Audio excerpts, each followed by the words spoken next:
ഇപ്പോൾ കഴിഞ്ഞ ദിവസം വന്ന വാർത്ത എന്ന് പറയുന്നത് സെക്രട്ടേറിയറ്റിലെ ഫയലുകൾ കത്തിച്ചു എന്നുള്ളതാണ്. അതിന് അവർ പറയുന്നത് അത് കത്തിക്കേണ്ട ഫയലുകൾ തന്നെയാണ്, ഈ ഫയലുകൾ വേറെ ഉണ്ട് എന്നുള്ളതാണ്. നിങ്ങൾ ഇനി എത്രയൊക്കെ ഫയലുകൾ നശിപ്പിച്ചാലും നിങ്ങൾ നടത്തിയിട്ടുള്ള കൊള്ളരുതായ്മകൾ, അഴിമതികൾ അത് പുതുതായി വരുന്ന സർക്കാർ കണ്ടെത്തുക തന്നെ ചെയ്യും. ഇടതുപക്ഷ സർക്കാരിന് അനുകൂലമായിട്ടുള്ള ഉദ്യോഗസ്ഥർ മാത്രമല്ല ഈ പറയുന്ന ഭരണസിരാ കേന്ദ്രം ഉൾപ്പെടെയുള്ള സ്ഥലങ്ങളിൽ വർക്ക് ചെയ്യുന്നത്. ചീഫ് സെക്രട്ടറി തന്നെ നേരിട്ട് ഈ ഫയലുകൾ ഉൾപ്പെടെയുള്ളവ നശിപ്പിക്കാൻ നേതൃത്വം കൊടുക്കുന്നു. അത് നശിപ്പിച്ചതുകൊണ്ട് ഇതെല്ലാം അങ്ങ് ഇല്ലാതായി പോകുമെന്ന് ആരെങ്കിലും കരുതുന്നുണ്ടെങ്കിൽ അതിന് വെച്ച വെള്ളം വാങ്ങി വെക്കുന്നതാണ് നല്ലത്.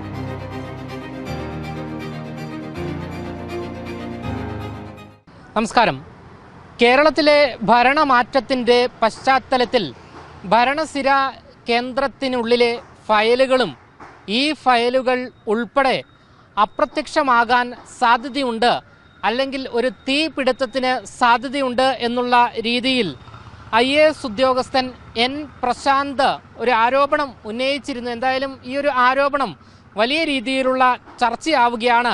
കാരണം LDF സർക്കാർ ഈ സംസ്ഥാനത്ത് നടത്തിയ അഴിമതികളെല്ലാം തന്നെ ഈ ഫയലുകളിലൂടെ മുക്കിക്കളയുമോ എന്നുള്ള ചോദ്യമാണ് ഉയർന്നു വരുന്നത്. ഈ ഒരു സാഹചര്യത്തിൽ ഇന്ന് മറുനാടനോട് പ്രതികരിക്കുകയാണ് യൂത്ത് കോൺഗ്രസ് നേതാവായ ശ്രീ മഹേഷ്. ഈ ഭരണം മാറിയിരിക്കുകയാണ്. സെക്രട്ടേറിയറ്റിന് ഉള്ളിലുള്ള ഫയലുകളും ചില സിസ്റ്റങ്ങളിലുള്ള രഹസ്യ വിവരങ്ങൾ ഉൾപ്പെടെയുള്ള സംഭവങ്ങൾ നശിപ്പിക്കാനുള്ള ശ്രമം ഉദ്യോഗസ്ഥരിൽ നിന്നും ഉണ്ടാകുന്നു എന്നുള്ള റിപ്പോർട്ടുകളാണ് പുറത്ത് വരുന്നത്. N പ്രശാന്ത് അത്തരത്തിലൊരു ഫേസ്ബുക്ക് കുറിപ്പും ഇട്ടിരിക്കുന്നു. അത്തരത്തിലൊരു സാധ്യത നിലവിൽ നിലനിൽക്കുന്നുണ്ടോ? അല്ല, തീർച്ചയായിട്ടും ഭരണം മാറുമ്പോൾ നേരത്തെ ചെയ്തു വച്ച അഴിമതികൾ, കൊള്ളരുതായ്മകൾ മറയ്ക്കാനുള്ളൊരു ശ്രമം മുൻപ് ഭരിച്ചിരുന്ന ഭരണകൂടവും അവർക്ക് ഒത്താശയായി നിന്നിരുന്ന ഉദ്യോഗസ്ഥരും നടത്തുമെന്നുള്ളത് ഒരു യാഥാർത്ഥ്യമാണ്. അതാണ് ഇപ്പോൾ നടന്നുകൊണ്ടിരിക്കുന്നത്. N പ്രശാന്ത് ചൂണ്ടിക്കാണിച്ചുള്ളത്. ഇപ്പോൾ കഴിഞ്ഞ ദിവസം വന്ന വാർത്ത എന്ന് പറയുന്നത് സെക്രട്ടേറിയറ്റിലെ ഫയലുകൾ കത്തിച്ചു എന്നുള്ളതാണ്. അതിന് അവർ പറയുന്നത് അത് കത്തിക്കേണ്ട ഫയലുകൾ തന്നെയാണ്, ഈ ഫയലുകൾ വേറെ ഉണ്ട് എന്നുള്ളതാണ്. പക്ഷേ ഈ ഫയലുകളിലും ക്രമക്കേട് നടത്തിയിട്ടുണ്ട് എന്നുള്ളതാണ് ഇപ്പോൾ വരുന്ന റിപ്പോർട്ടുകൾ. അപ്പോൾ അങ്ങനെ നടത്തുന്ന ഉദ്യോഗസ്ഥരോട് പറയാനുള്ളത്, നിങ്ങളിനി എത്രയൊക്കെ ഫയലുകൾ നശിപ്പിച്ചാലും നിങ്ങൾ നടത്തിയിട്ടുള്ള കൊള്ളരുതായ്മകൾ, അഴിമതികൾ അത് പുതുതായി വരുന്ന സർക്കാർ കണ്ടെത്തുക തന്നെ ചെയ്യും. അതിൽ കൃത്യമായ നടപടി ഉണ്ടാകും. അതിന് കൂട്ടുനിൽക്കാൻ തയ്യാറാകുന്ന ഉദ്യോഗസ്ഥർ അവർക്കെതിരെയും നടപടി ഉണ്ടാകും. അതുകൊണ്ട് ഇങ്ങനെയുള്ള ഫയലുകൾ നശിപ്പിക്കുന്നത് വളരെ ശ്രദ്ധിച്ച് വേണം. കാരണം ഇടതുപക്ഷ സർക്കാരിന് അനുകൂലമായിട്ടുള്ള ഉദ്യോഗസ്ഥർ മാത്രമല്ല ഈ പറയുന്ന ഭരണസിരാ കേന്ദ്രം ഉൾപ്പെടെയുള്ള സ്ഥലങ്ങളിൽ വർക്ക് ചെയ്യുന്നത്. അവിടെ ഇപ്പോൾ അധികാരത്തിലെത്തിയിട്ടുള്ള പാർട്ടിക്ക് പിന്തുണ നൽകുന്ന ഉദ്യോഗസ്ഥരുമുണ്ട്. അപ്പോൾ അതുകൊണ്ട് തന്നെ ഈ കാര്യങ്ങളെല്ലാം കൃത്യമായി മനസ്സിലാക്കാൻ വരുന്ന സർക്കാരിന് സാധിക്കും. അപ്പോൾ അങ്ങനെ നശിപ്പിക്കാൻ ശ്രമിച്ചാൽ അതിനെതിരെയും നടപടി ഉണ്ടാകും എന്നുള്ളതിൽ യാതൊരു സംശയമില്ല. ഇതിനു മുൻപും സെക്രട്ടേറിയറ്റിന് ഉള്ളിൽ തീപിടുത്തം ഉണ്ടായിട്ടുണ്ട്. സമാനമായ രീതിയിൽ ഈ വരുന്ന ദിവസങ്ങളിലും ഉണ്ടാകുമോ എന്നുള്ള ചോദ്യമാണ്. അല്ല, തീർച്ചയായിട്ടും ഉണ്ടാകും. അത് മുൻകൂട്ടി നമ്മൾ നേരത്തെ തന്നെ കാണുന്നുണ്ട്. കാരണം ഇപ്പോൾ സൂചിപ്പിച്ചതുപോലെ ഇവർ നടത്തിയിട്ടുള്ള അഴിമതികൾ മറയ്ക്കാൻ വേണ്ടിയിട്ടാണ്. അത് ഉദ്യോഗസ്ഥ തലത്തിലായാലും ഭരണ സംവിധാനങ്ങൾ, മന്ത്രിമാർ ഉൾപ്പെടെയുള്ളവർ നടത്തിയിട്ടുള്ള പല പദ്ധതികൾ കൊണ്ടുവന്നതിൽ വലിയ വമ്പൻ അഴിമതികൾ നടന്നിട്ടുണ്ടാകാം. അത് മറയ്ക്കുവാൻ വേണ്ടിയിട്ട് തന്നെയാണ് ഇവർ ഇതെത്ര മറയ്ക്കാൻ വേണ്ടിയിട്ടുള്ള ശ്രമം നടത്തിയാലും അതിനെ ചികഞ്ഞ് പുറത്തെടുക്കാനുള്ള സംവിധാനം പുതുതായിട്ട് വരുന്ന സർക്കാരിന് ഉണ്ടാകുമെന്നുള്ളതിൽ യാതൊരു സംശയവുമില്ല. അപ്പോൾ ആ രീതിയിൽ മുൻകാലങ്ങളിലും, ഇപ്പോൾ 10 വർഷമായി ഇടതു സർക്കാർ ഭരിക്കുന്നു, മുൻകാലങ്ങളിലും ഇവർ പ്രതിരോധത്തിലാകുമ്പോൾ സെക്രട്ടേറിയറ്റിനകത്ത് തീയിടുന്ന സ്വഭാവം ഇടതുപക്ഷത്തിനുണ്ട്.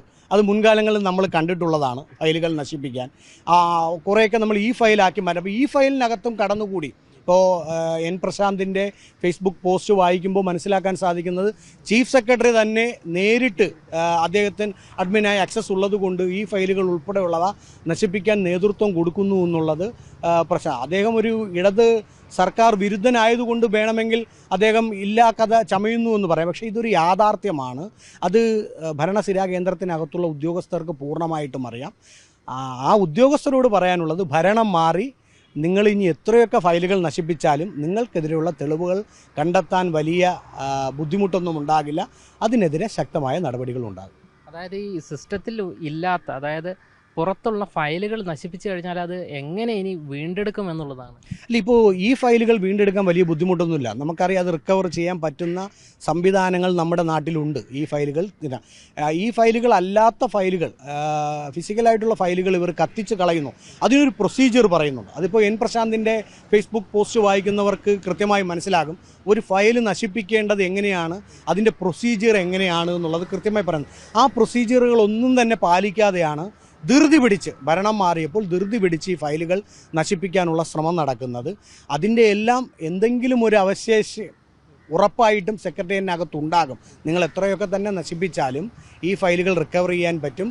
നിങ്ങൾ കൊണ്ടുവന്ന പദ്ധതികളിൽ അഴിമതികൾ നടന്നിട്ടുണ്ടെങ്കിൽ അത് കണ്ടെത്താൻ പറ്റും. അപ്പോൾ അതുകൊണ്ട് അത് നശിപ്പിച്ചതുകൊണ്ട് ഇതെല്ലാം അങ്ങ് ഇല്ലാതായി പോകുമെന്ന് ആരെങ്കിലും കരുതുന്നുണ്ടെങ്കിൽ അതിന് വെച്ച വെള്ളം വാങ്ങി വയ്ക്കുന്നതാണ് നല്ലത്. അതായത് കോൺഗ്രസ് അധികാരത്തിലേറി കഴിഞ്ഞാൽ ഈ CPM-കാർ നടത്തിയ അഴിമതികളെല്ലാം തന്നെ പുറത്തു കൊണ്ടുവരും എന്നുള്ളത് തന്നെയാണ്. അല്ല, CPM നടത്തിയെന്നല്ലോ. സ്വാഭാവികമായും ഒരു സർക്കാർ അധികാരത്തിൽ വരുമ്പോൾ മുൻ സർക്കാരുകൾ നടപ്പിലാക്കിയിട്ടുള്ള അല്ലെങ്കിൽ കൊണ്ടുവന്നിട്ടുള്ള അല്ലെങ്കിൽ പ്രാബല്യത്തിൽ കൊണ്ടുവരാൻ സാധ്യതയുള്ള അവർ നോക്കിയിട്ടുള്ള പദ്ധതികൾ ഉണ്ടാകുമല്ലോ. ആ പദ്ധതികൾ എങ്ങനെയാണ് മനസ്സിലാക്കുന്നത്? ഫയലുകളിലൂടെയാണ്. ഒരു ഫയലാണല്ലോ, ആ ഒരു പദ്ധതി വരുമ്പോൾ ഒരു ഫയലാണല്ലോ അതിൻ്റെ ആദ്യത്തെ തുടക്കമെന്ന് പറയുന്നത് ആ ഫയലുകളാണ്.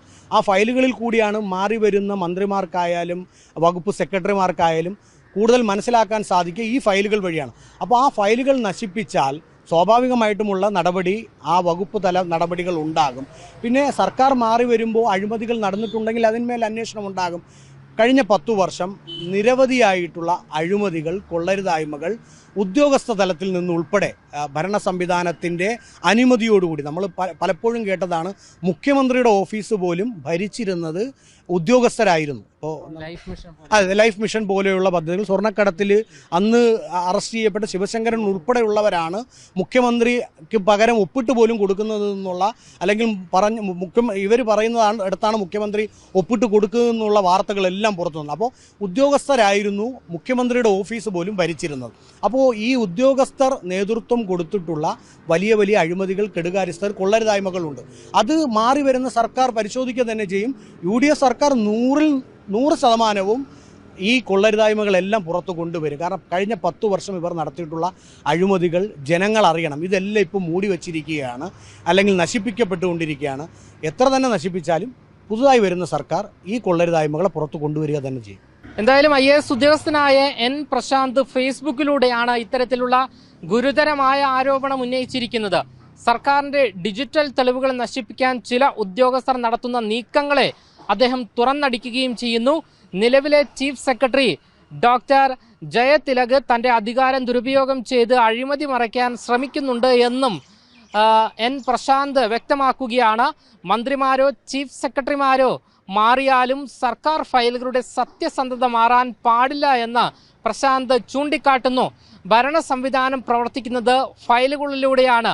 ഒരു സർക്കാർ തീരുമാനം രൂപപ്പെട്ട രീതി, ധനകാര്യ നിയമ വകുപ്പുകളുടെ അഭിപ്രായം, ആരാണ് എതിർത്തത്, ആരാണ് അനുമതി നൽകിയത് തുടങ്ങിയ കാര്യങ്ങൾ രേഖപ്പെടുത്തുന്ന ഔദ്യോഗിക ചരിത്രമാണ് ഓരോ ഫയലും.